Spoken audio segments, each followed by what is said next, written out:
Gonna use my awesome new ferro rod. Dadgummit! Such a piece of crap. Hey, so check this out, man. It's not the ferro rod, it's you. Is this thing even on?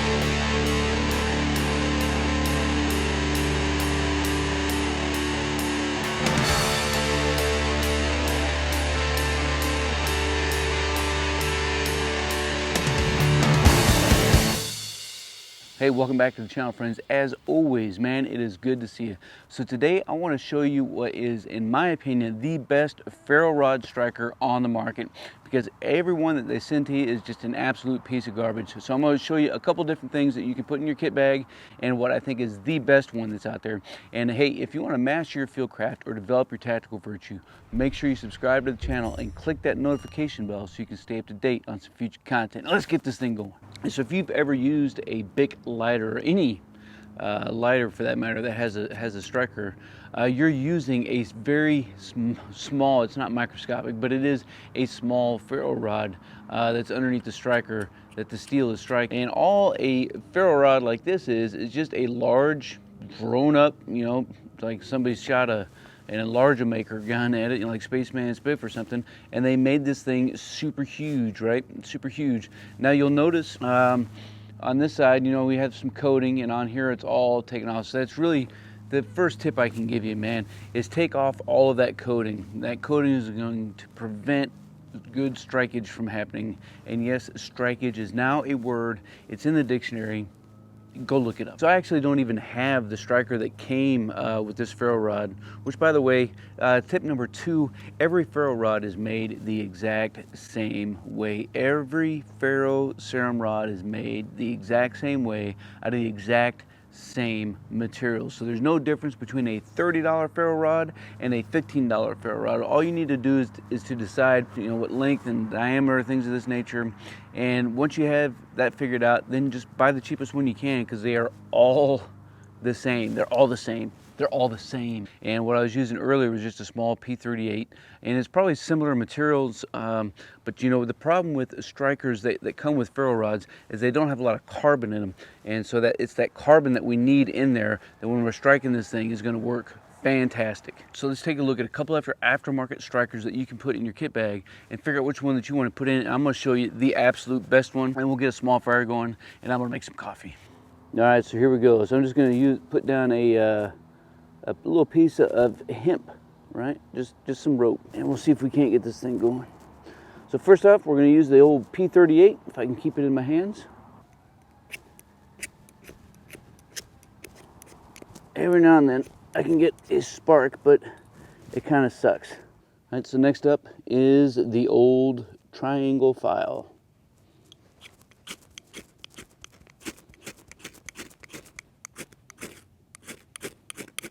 Throwing out some good sparks. All right, let's see what we can't do with the old Harbor Freight pliers. Not bad. Will the sandpaper hold up all right?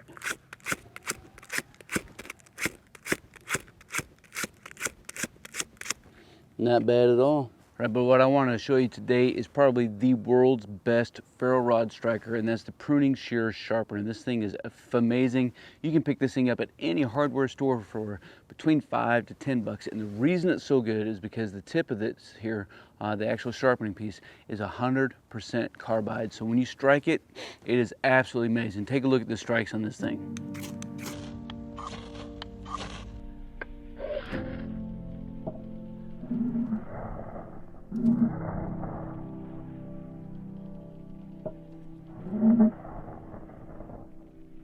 That's pretty stinking awesome, right? So let's go ahead and make us a little fire. We'll get some coffee going, and we'll get this thing fully checked out so you can see how awesome and amazing it is.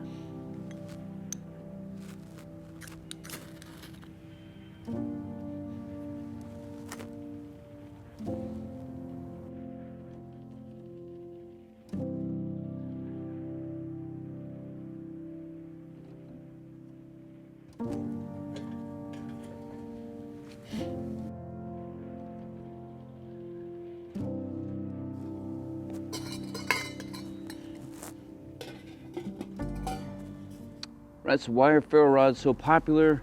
in the bushcraft or survival community, quite frankly, because they are super inexpensive.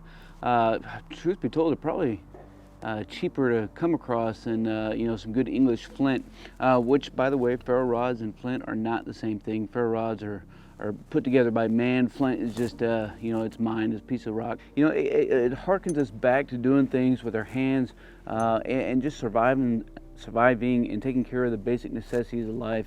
And it's so much easier to use a Bic lighter where you have a small ferro rod and some fuel that's coming out. It's like using, you know, lighter fluid to start a charcoal fire, man. You don't want to do that.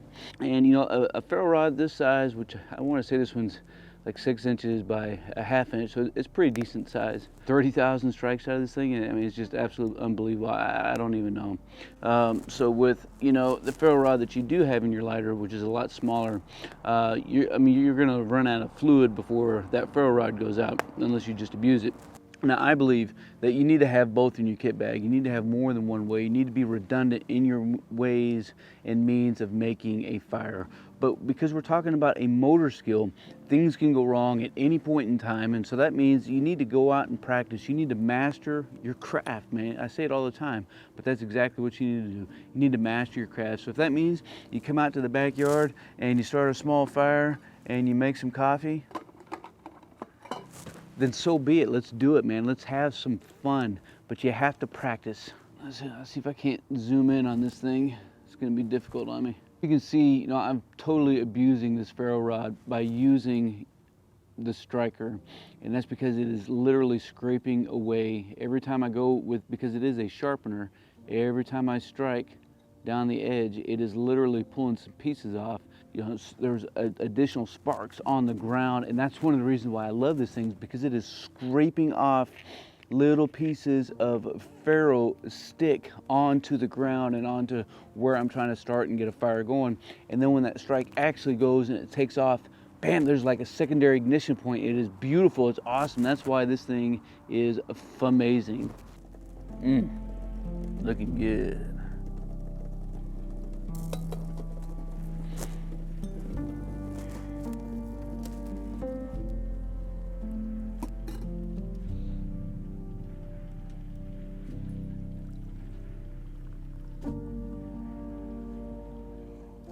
Oh yeah, it hits the spot. Hey everybody, I think I'm gonna let it go for there. I'm gonna let it go there for now. Let me know a couple things. Let me know down in the comments below what striker you use for your ferro rod and what you think about using this bad boy, and if it's something that you want to maybe consider and adding to your kit, and anything else that you got that you can add into the conversation and help not only myself out but everybody else who comes along. Is going to be amazing. I'm going to leave a couple other boxes here for some videos or some playlists if you want to jump and deep dive into those, and we can keep this conversation rolling. As always, until then, we'll see you.